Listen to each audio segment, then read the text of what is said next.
গতকালকের ভিডিও দেখে আমার এক কলেজ ফ্রেন্ড রিয়া আমাকে সাজেস্ট করে যে এত গরমে আমি কেন ছাতা ইউজ করছি না।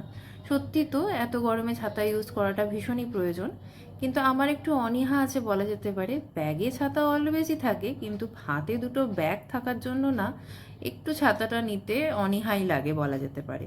কিন্তু রিয়ার কথা, আমার কলেজ ফ্রেন্ডের কথাও আমি ফেলিনি, তাই সান প্রোটেক্টর এই স্কার্ফটা আমার বাড়িতে অনেক দিন ধরে পড়েছিল, সেটা ইউজ করলাম।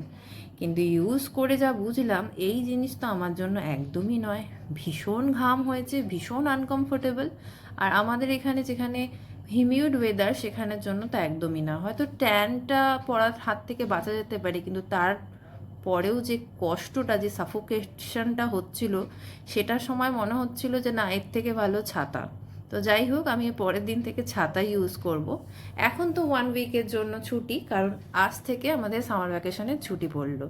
তা আজকে লাস্ট কোর্ট হলো, তাই মনটা একটু ভালো যে হ্যাঁ, 1 সপ্তাহের জন্য অ্যাটলিস্ট বাড়িতে থাকা যাবে, গরমটাকে, রোদটাকে একটু অ্যাভয়েড করা যাবে। তো আমার তো অ্যাজ সাচ কোনো প্ল্যান নেই, বাড়িতেই থাকবো। তো এই ছিল আমার একটা ছোট্ট ব্লগ।